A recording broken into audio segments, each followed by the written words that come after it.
Hello dear students, कैसे हो बच्चों। और आज हम लोग डिस्कस करेंगे कैपेसिटर का बहुत ही अच्छा प्रॉब्लम। तो आई होप आप इसको काफ़ी एंजॉय करोगे और मैंने काफ़ी अच्छे से इसको डिज़ाइन किया हुआ है। So let's start the sharing my screen and we will enjoy this question.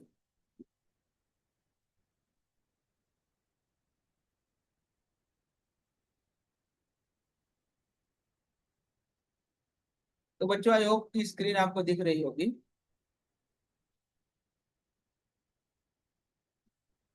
तो प्रॉब्लम स्टेटमेंट दे रखा है बच्चों। प्रॉब्लम स्टेटमेंट दे रखा है, a parallel plate capacitor has plate area A is equal to 0.05 metre square and plate separation D is equal to 0.01001 metre. तो एक पैरेलल प्लेट कैपेसिटर दे रखा है बच्चों। और पैरेलल प्लेट कैपेसिटर में plate area A equal to 0.05 दे रखा है और डिस्टेंस जो दे रखा है वो इन दोनों के बीच का डी इक्वल टू 0.01 मीटर है। 001 metre. The space between the plates is filled with dielectric material कुछ डाइलेक्ट्रिक कांस्टेंट इज 10 - 0.02 टेम्परेचर। अच्छा, अभी तक आप लोग बेटा जो भी आप एच वगैरह एच वर्मा वगैरह लगाते हो एनसीईआरटी में, उसमें क्या दे रहा होता था कि जो हमारा डाइलेक्ट्रिक कांस्टेंट है वो सिंपली गिवन होता था और उसकी वैल्यू को हम पुट करते थे इक्विवेलेंट कैपेसिटेंस कैलकुलेट करने में, लाइक कि epsilon R epsilon naught effective जो परमिटिविटी होती थी। बट इस केस में क्या दे रखा है कि जो डाई इलेक्ट्रिक कॉन्स्टेंट है वो टेम्परेचर के साथ वेरी कर रहा है और वो टेम्परेचर के साथ लिनियरली वेरी कर रहा है, ठीक है। तो ये इस प्रॉब्लम की ब्यूटी है कि आप इसको समझना और इसको एनालिसिस करना।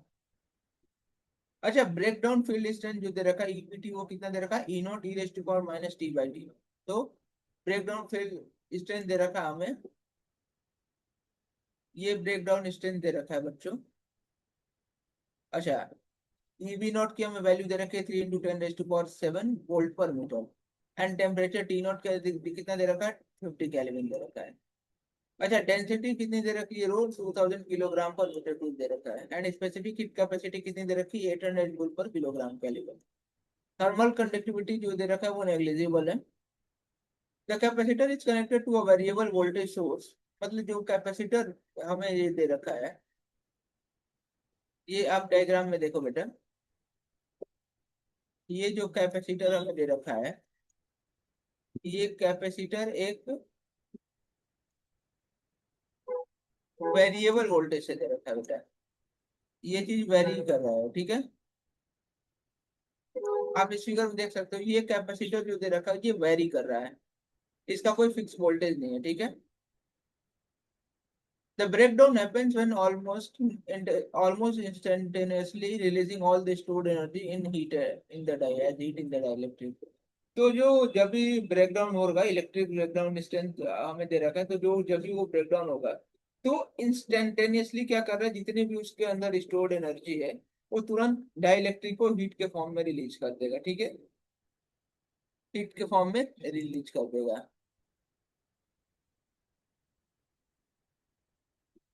ठीक है। तो आगे बच्चों, आगे देखते हैं बच्चों।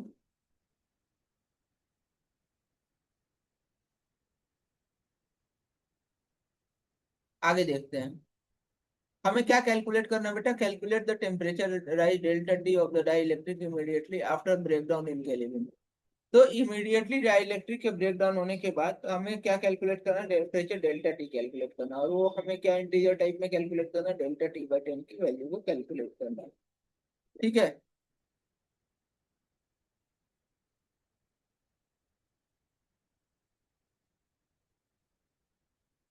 ठीक है, अच्छा डायग्राम आप बच्चों देखो किस तरीके से इसे दे रखा है। ये जो टॉप प्लेट है और ये बॉटम प्लेट है, ठीक है, और यहाँ से हीट एनर्जी निकल रही है। और ये जो वोल्टेज सोर्स दे रखा है ये वेरिएबल दे रखा है और इलेक्ट्रिक फील्ड जो है वो इलेक्ट्रिक फील्ड स्ट्रेंथ हमें दे रखी है, ठीक है। अच्छा, तो अगर हमें निकालना है बच्चों, क्या हमें क्वेश्चन में निकालना था,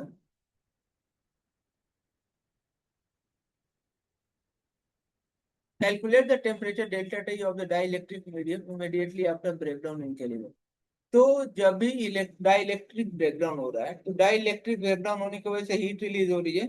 तो डाई इलेक्ट्रिक क्योंकि मेटेरियल टेम्परेचर डिपेंडेंट है तो उसके हीट में राइज होगा। तो वही जो डेल्टा टेम्परेचर इनिशियल था और डेल्टा टेम्परेचर फाइनल है, उसकी वैल्यू को हमें डेल्टा टी को कैलकुलेट करना है, और इंटीजर के फॉर्म में डेल्टा टी बाई टेन की वैल्यू को हमें बताना है। ठीक है। ठीक है।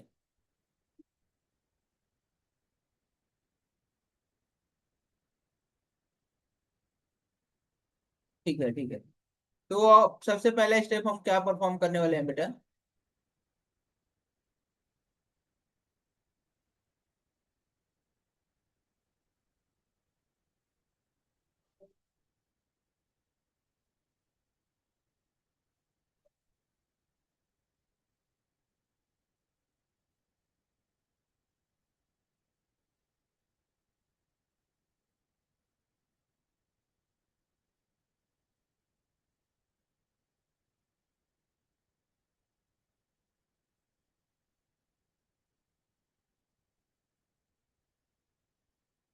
सबसे पहले हम क्या कैलकुलेट करेंगे बेटा?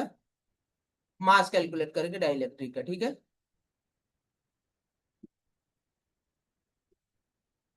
एक सेकंड रुक जाओ बेटा, मैं थोड़ा सा फिर से स्क्रीन शेयर करूंगा।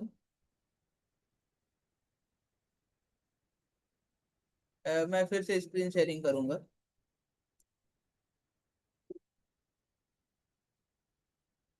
2 मिनट रुक जाओ बच्चों, थोड़ा सा प्रॉब्लम आ रही है सिस्टम में।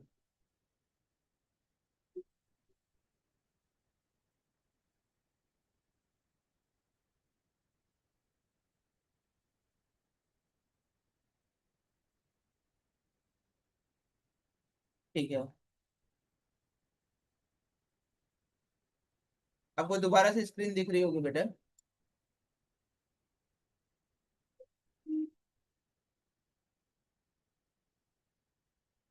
ठीक है, अब काफी अच्छे से स्मूथली स्क्रीन रन हो रहा है बेटा हमारा। सबसे पहले हम लोग क्या कैलकुलेट करेंगे बेटा? तो सबसे पहले हम लोग कैलकुलेट करेंगे,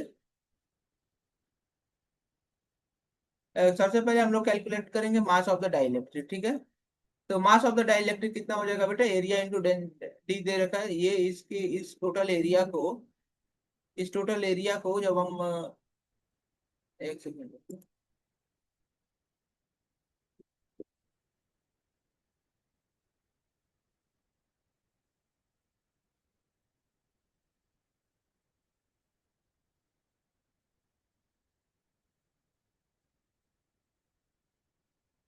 एरिया इंटू डी से हम लोग वॉल्यूम कैलकुलेट करेंगे, और मास की वैल्यू कितनी हो जाएगी? रो इंटू वॉल्यूम, जिसकी वैल्यू कितनी हो जाएगी? 0.10 हो जाएगी। ठीक है। अच्छा, ब्रेक डाउन वोल्टेज फिर इसके बाद हम लोग कैलकुलेट करेंगे। तो ब्रेक डाउन वोल्टेज कितना हो जाएगा? E is equal to E B at the temperature T. ठीक है। टेम्परेचर का फंक्शन हमें दे रखा होगा, क्यों? क्योंकि टेम्परेचर का फंक्शन इसलिए दे रखा होगा क्योंकि जो हमारा डाइलेक्ट्रिक मटेरियल है वो टेम्परेचर पे डिपेंड करता है, तो ब्रेक डाउन भी टेम्परेचर पे डिपेंड होगा। तो ईबी टी का फंक्शन कितना दे रखा है? E B naught E raised to power minus T by T naught. और वी बी टी कितना दे रखा है? E B T into D. तो E B as a function of T हमें पता है कितना है? E naught E raised to power minus T by T naught है। और तो अगर उसको मैं डी से मल्टीप्लाई कर दूंगा तो हमें ई की वैल्यू पता लग जाएगी। अच्छा, B B at the function of T हमें दे रखा है, तो वो कितना हो जाएगा? 3 × 10⁻⁴ into 0.001 into E raised to power minus T by 50। तो ये कितना हो जाएगा? 3000 E raised to power minus T by 50 volt हो जाएगा। ठीक है। अच्छा, कैपेसिटेंस एंड स्टोर्ड एनर्जी, तो C at the temperature T कितना दे रखा? C as a function of time T कितना हो जाएगा? K epsilon naught A by D हो जाएगा। तो हमें टेम्परेचर डिपेंडेंसी के की दे रखी है, epsilon naught A by T हम वहां से पुट कर देंगे, तो इससे क्या हो जाएगा? C as a function of T आ जाएगा, जिसकी वैल्यू कितनी आई है बच्चों?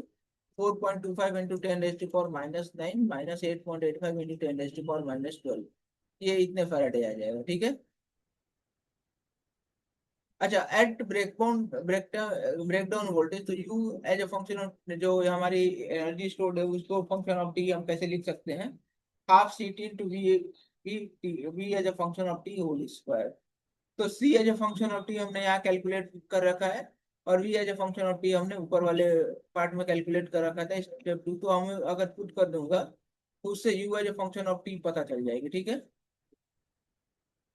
अच्छा, एनर्जी बैलेंस की बात करें तो ऑल एनर्जी जितनी भी बैलेंस है वो किसके फॉर्म में स्टोर्ड है? वो हीट के फॉर्म में स्टोर्ड है। तो यू ही as a function of T को किससे इक्वेट कर देंगे? एम सी डेल्टा टी से। ठीक है। तो हमें उसकी वैल्यू हमें तुरंत टेम्परेचर टी की वैल्यू कैलकुलेट हो जाएगी, ठीक है। अच्छा, तो टेम्परेचर टी की वैल्यू कितनी हो जाएगी, 0 हो जाएगी। तो इससे क्या पता चलता है फिर, the breakdown happens delta T that at the initial temperature, the voltage is increase until breakdown and the breakdown occur at the initial temperature. तो क्या पता चल रहा है इससे कि जो वोल्टेज ब्रेकडाउन है वो इनिशियल टेम्परेचर पे ही हो गया है, ठीक है। अच्छा, करेक्ट एनालिसिस की मैं बात करूं तो the voltage is increase slowly so breakdown occurs at T equal to 300 kelvin, ठीक है। अच्छा, टेम्परेचर राइज की मैं बात करूं तो वो कितना होगा, डेल्टा टी हो जाएगा यूई अपॉन एम सी। क्यों, क्योंकि एम से डेल्टा टी हीट वाली एनर्जी और यूई जो हमारी इलेक्ट्रिकल एनर्जी, इन दोनों को इक्वेट कर देंगे, उससे हमें डेल्टा टी पता चल जाएगी, ठीक है। तो वो डेल्टा टी की वैल्यू हमें कितनी आ जाएगी, 6.6119 इंटू 10⁻⁸ केल्विन, जो कि बहुत नेग्लिजिबल है। इसका मतलब कि जो ब्रेकडाउन से जो एनर्जी निकली है in the form of heat, वो बहुत कम निकली है, ठीक है बेटा। ठीक है, अच्छा इसका इंटरप्रिटेशन क्या दे रखा है बच्चों। Perhaps the problem expects us to find the temperature at which breakdown would occur if the voltage is fixed at same volume. But the problem says voltage is slowly increased until its breakdown. तो इससे क्या हमने क्या सीखा बेटा कि problem क्या expect कर रहा है, वो टेम्परेचर जिस पे ब्रेकडाउन occur हो रहा है if the voltage is fixed at some volume. लेकिन प्रॉब्लम में क्या बोला गया था कि जो वोल्टेज है वो स्लोली इंक्रीज हो रहा है, और उस वोल्टेज इंक्रीज होने की वजह से टेम्परेचर पे इफेक्ट होगा, और उस टेम्परेचर के इफेक्ट होने की वजह से उस पे जो ब्रेकडाउन होगा वो उससे हमें निकालना था। तो फिर से हम रिकंसिडर करते हैं, द ब्रेकडाउन होकर at the initial temperature, so temperature rise is essentially 0, ठीक है।